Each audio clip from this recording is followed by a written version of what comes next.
Halo semuanya, selamat datang di channel Donghua TV. Ini adalah rangkuman anime Goikotsu Sama di part pertamanya. Di tengah hutan, terdapat dua wanita yang sedang ditangkap oleh para bandit, yang sedang bersiap mengeksekusi mereka berdua. Untungnya, seseorang datang menyelamatkan mereka. Ia adalah kesatria suci bernama Arsi, yang merupakan reinkarnasi dari seorang gamers. Cerita pun flashback saat Arsi baru tersadar. Ia sangat terkejut karena mendapati dirinya yang sudah berwujud seperti avatar yang ada di dalam game. Namun, ia merasa sangat senang karena skill yang ia dapatkan sangatlah bagus. Ia kemudian mulai mencoba semua skill yang ia dapatkan. Yang pertama, ia mencoba skill pedangnya, yaitu Wyver Slash. Ia juga mencoba menggunakan sihir api. Hal itu membuat Arsi semakin senang karena selain bisa menggunakan skill kesatria sucinya, ia juga ternyata bisa menggunakan sihir.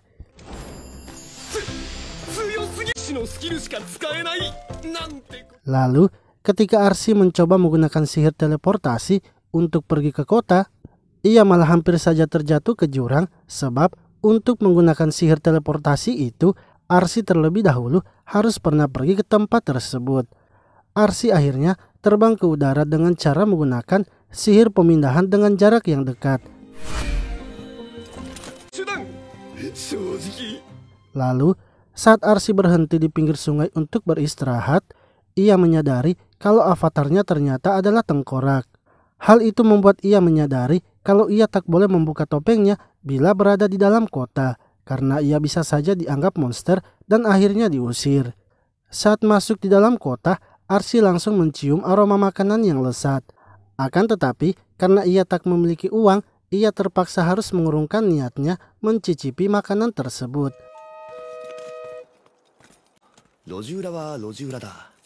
Lalu, ketika ia sedang berjalan di dalam gang, ia tak sengaja bertemu dengan seorang elf yang sedang berdiskusi dengan seorang pria. Arsi semakin senang karena di dunia tersebut ternyata ada elf. Arsi kemudian bergegas mengikuti gadis tersebut, namun ia kehilangan jejaknya. Akan tetapi ia kini bertemu dengan tempat guild tentara bayaran. Arsi masuk ke dalam dan mencoba mendaftarkan dirinya. Sang penjaga guild mengatakan bila Arsi ingin mendapatkan lisensi agar bisa menjalankan misi, Arsi harus melewati tesnya terlebih dahulu. Yang mana tesnya itu Arsi harus membawa bukti kalau ia sudah mengalahkan hewan buas, bandit, atau monster. Arsi pun langsung pergi menyelesaikan tes tersebut.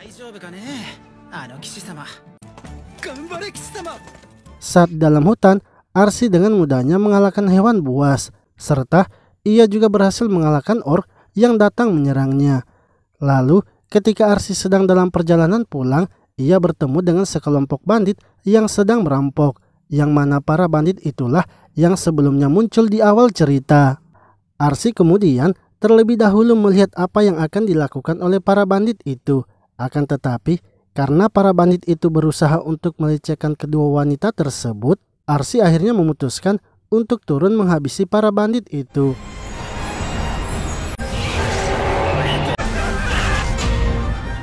Setelah berhasil menyelamatkan mereka berdua, wanita tersebut memperkenalkan diri, yang mana mereka adalah Lauren dan pelayannya Rita.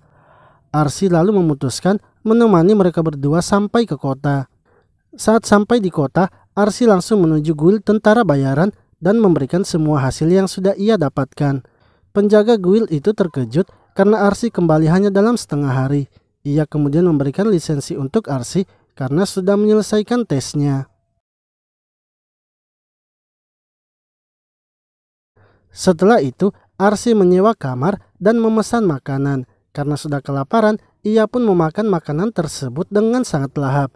Ia kini semakin bersemangat karena telah berhasil menyelesaikan misinya seperti di dalam game. Ia sangat antusias untuk melakukan misi selanjutnya pada esok harinya lagi.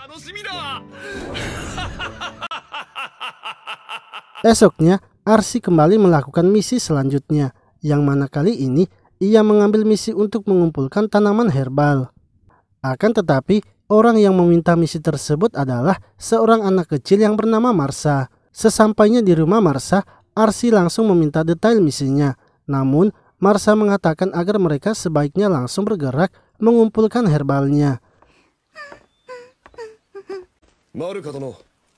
Di tengah perjalanan, Arsi menanyakan mengapa Marsa sangat terburu-buru, yang mana ternyata Marsa tak ingin ibunya tahu bila ia masuk ke dalam hutan. Semenjak kematian ayahnya, ibunya lah yang berusaha merawatnya dan adiknya. Serta pekerjaan mengumpulkan herbal adalah pekerjaan ayahnya dulu. Untuk itu ia ingin mengumpulkan herbal dan membantu ibunya juga.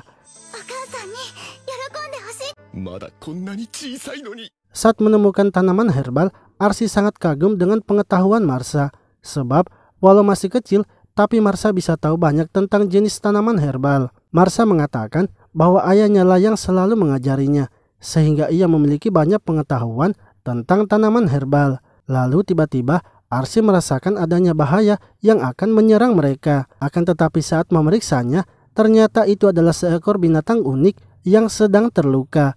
Arsi kemudian berusaha menjinakkannya dengan menyembuhkan lukanya, yang mana hal itu ternyata berhasil membuat hewan unik tersebut menyukainya. Hewan itu kini mulai mengikuti Arsi, di mana Arsi pun menamai hewan unik itu dengan nama Ponta.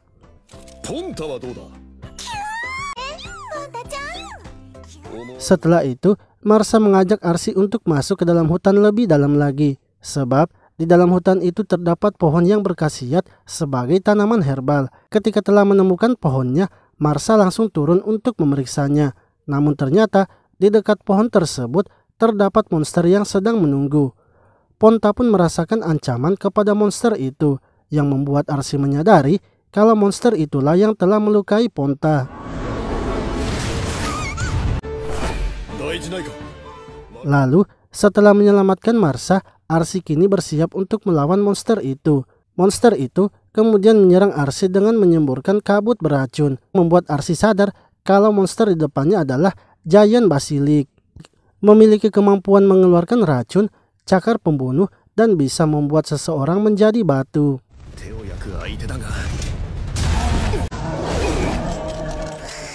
Giant Basilisk terus saja menyerang mereka. Akan tetapi serangan itu sangatlah mudah dihindari oleh Arsi, hingga Arsi akhirnya berhenti menghindar dan menangkis semua serangan Giant Basilisk. Karena serangannya terus dihentikan, Giant Basilisk itu akhirnya mengeluarkan suatu gerakan unik, yang mana Arsi mengetahui kalau itu adalah gerakan khusus untuk mengeluarkan sihir pembatuannya. Arsi pun menahan serangan itu dengan perisai sucinya.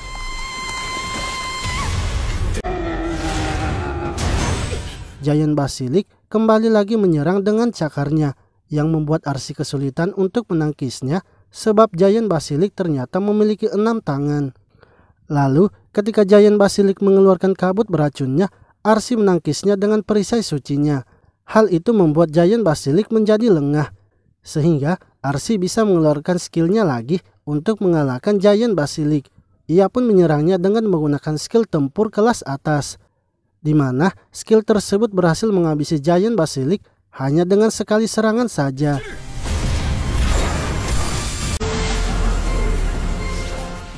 Arsi tak menyangka jika jurusnya itu akan sangat overpower. Setelah mengalahkan Giant Basilisk, Arsi juga sengaja mengalahkan monster babi hutan yang besar dengan niat memberikannya kepada warga desa Marsa. Lalu ketika telah di desa, ibu Marsa yang melihat anaknya langsung memeluknya, sebab ia sangat khawatir karena Marsa masuk ke dalam hutan. Arsi pun menjelaskan bahwa Marsa sebenarnya hanya ingin membantu ibunya.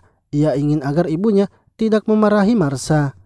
Arsi akhirnya berhasil menyelesaikan misi dan ia juga kini mendapatkan teman perjalanan, yaitu Ponta.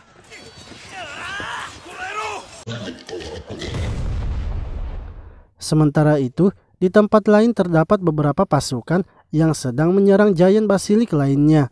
Setelah mengalahkannya, beberapa prajurit telah tewas dan banyak yang terluka, padahal mereka sudah mengerahkan kekuatan tempur yang banyak. Namun anehnya, Giant Basilisk yang satunya mereka temukan telah tewas, dan dari tanda-tandanya Giant Basilisk itu dikalahkan hanya dalam sekali serang saja.